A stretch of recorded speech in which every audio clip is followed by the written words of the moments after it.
आप सभी का गुलिस्तान न्यूज में एक बार फिर वेलकम करते हैं। ज़ांस्कार पदुम खर यानी एंशिएंट पैलेस पदुम के रिकंस्ट्रक्शन में एडमिनिस्ट्रेटिव फाइनेंशियल लैप्स बताया जा रहा है। इस मामले में लद्दाख पुलिस करगिल की जानिब से इन्वेस्टिगेशन लगातार जारी है। पुलिस की जानिब से बताया गया है कि वेरियस लोगों की तरफ से कंप्लेंट्स आने के बाद पुलिस का कहना है कि इस मामले में एक एफआईआर दर्ज किया है, जो कि अंडर सेक्शन 295A 420 आईपीसी के तहत एफआईआर दर्ज किया गया है और इस वक्त इन्वेस्टिगेशन लगातार जारी है। इस मामले में पुलिस की क्या वर्जन है वो आप तक पहुंचाएंगे। डीवाईएसपी हेडक्वार्टर करगिल मंजूर हुसैन ने मीडिया से बात करते हुए इस मामले में किस तरह की इन्वेस्टिगेशन किया जा रहा है उस हवाले से जानकारी फराहम की है, वो आप तक पहुंचाएंगे। जी हाँ, ज़ांस्कार पुलिस स्टेशन में 25 फरवरी को एक एफआईआर लॉन्च हो गया है। FIR number 1 2023 under section 295A 420 IPC. ये 25 फरवरी को एफआईआर लॉन्च हो गया था on the basis of numerous complaints जो रिसीव हुए हैं हमें थ्रू वेरियस सोर्सेस एंड बहुत सारे इंडोर्स होकर आए हैं, हमारे पास चिट्ठियाँ आई थी। उस बेस पे एक्चुअली ये डेवलपमेंट काफ़ी पहले से चल रहा था। उसमें सबसे पहले तो एक कमेटी बनी हुई थी एडमिनिस्ट्रेशन की तरफ से। उस कमेटी के रिपोर्ट्स भी जो है वो सबमिट हुए हैं। उस कमेटी ने 3-4 महीने काफ़ी कुछ इवैल्यूएट करने के बाद उसमें काफ़ी मेंबर्स भी थे। स्पॉट में जाके उन्होंने एक कमेटी रिपोर्ट भी दिया था कि उन्होंने कहा था कि एक एजेंसी जो है वो इसमें इन्वेस्टिगेशन करनी चाहिए। कमेटी ने ये रिपोर्ट भी सबमिट किया है कि इसमें कुछ एडमिनिस्ट्रेटिव फाइनेंशियल लैप्सेस भी हुए हैं, जिसके बेसिस पे इन्वेस्टिगेशन जारी रहनी चाहिए। उस बेसिस पे ये हमारा जो फाइनेंशियल क्राइम यूनिट है वो इंक्वायरी कर रहा था, प्रिलिमिनरी इंक्वायरी कर रहा था। तो ये सारा जो है सिलसिला काफ़ी टाइम से चल रहा था। तो इन सारे बेसिस पे एक एफआईआर लॉन्च हुआ था ज़ांस्कार पुलिस स्टेशन में, जो मैंने अभी आपको बताया under section various sections of IPC. तो उस रिलेटेड जो है हम करगिल पुलिस जो है वो हमने इन्वेस्टिगेशन शुरू कर दी है। इसमें एक्चुअली क्या हुआ था कि पदुम में एक पहले जो है एंशिएंट खर हुआ करता था, पैलेस हुआ करता था। तो उस पैलेस को मैं थोड़ा बहुत उसमें स्ट्रक्चर बचा हुआ था, उसको थोड़ा सा डिमोलिशन होकर वहाँ एक नया स्ट्रक्चर बना हुआ है, जिसमें UT before the formation of UT अर्सवाल स्टेट से एक प्रोजेक्ट जारी था। ये प्रोजेक्ट एक्चुअली टूरिज्म डिपार्टमेंट का था, जिसको एग्जीक्यूट कर रहा था REW। तो इसमें 2-3 डिपार्टमेंट्स इन्वॉल्व थे। After the formation of UT भी इसमें कुछ कोडल फॉर्मेलिटीज़ को वायलेट किया गया है एक्चुअली, और रीटेंडरिंग हुई है।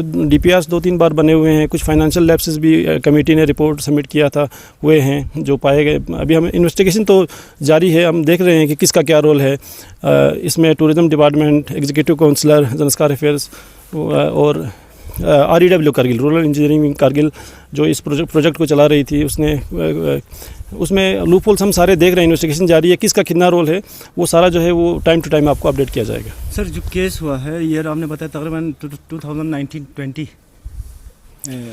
हाँ, ये एक्चुअली प्रोसेस जो है वो काफ़ी पहले से 2016-17 से इसका प्रोसेस शुरू हो गया था। मतलब थ्रू वेरियस डेलीगेशंस जो है वो प्रोजेक्ट का जो इनिशियल स्टेज था, फिर कश्मीर से अप्रूवल वगैरह होकर आया है। उसके बाद फिर यूटी एडमिनिस्ट्रेशन, यूटी बनने के बाद फिर दोबारा इस प्रोजेक्ट को कंप्लीट करने की कोशिश की गई है डिपार्टमेंट ने। तो इसमें एक्चुअली चल रहा था, लेकिन कंप्लेंट जो है वो 2021 से फिर आना शुरू हो गए थे। तो ये कंप्लेंट्स के बेसिस पे सारा जो है प्रिलिमिनरी इंक्वायरी वगैरह चल रहा था। तो अभी फाइनल जो है वो अब उन्होंने जो है वो अपने रिकमेंडेशन दिए हुए हैं। उस रिकमेंडेशन के बेसिस पे ये एफआईआर लॉन्च हुआ था।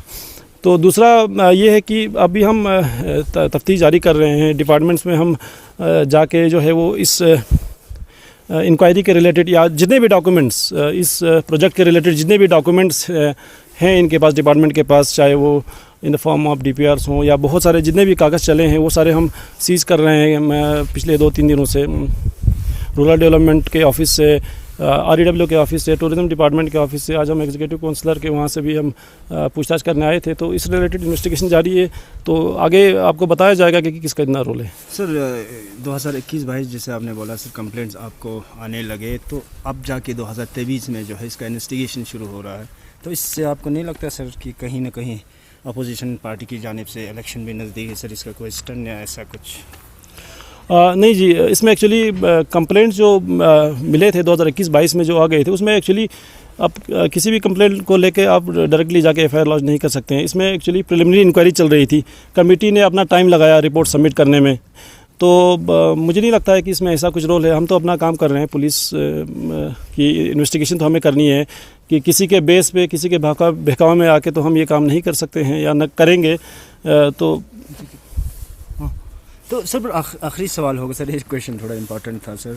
काफ़ी एफआईआर्स लगते हैं सर, चाहे कॉन्ट्रैक्टर के ख़िलाफ़ हो, डिपार्टमेंट के ख़िलाफ़ हो।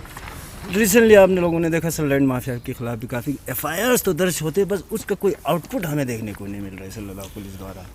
जी हाँ, एफआईआर एक्चुअली जो होता है इन्वेस्टिगेशन का पहला पार्ट है FIR, first information report. Investigation उसमें फिर जारी रहती है। खासकर ये फाइनेंशियल इश्यूज़ में लेके थोड़ा सा टाइम लग ही जाता है इसमें। इसको जल्दी ही जो है वो चालान करने में मतलब इतना टाइम थोड़ा सा लग ही जाता है, क्योंकि आप देखेंगे ये एफआईआर ज़ांस्कर पुलिस स्टेशन में लॉन्च हुआ है, फिर उसके बाद वहाँ पे स्पॉट में जाना है, बहुत सारे फॉर्मेलिटीज़ कर रहे हैं, पेपर डॉक्यूमेंट कल सारे, ये एक्चुअली ऑनरेबल कोर्ट को जवाब देना है, तो इसमें टाइम लगता ही लगता है। इन्वेस्टिगेशन जो है वो फुल प्रूफ करने की हम पूरी कोशिश करेंगे। लद्दाख पुलिस का पहला मोटिव है कि वो इन्वेस्टिगेशन फुल प्रूफ हो, ताकि रिस्पॉन्सिबिलिटी जो है वो फिक्स हो जाए।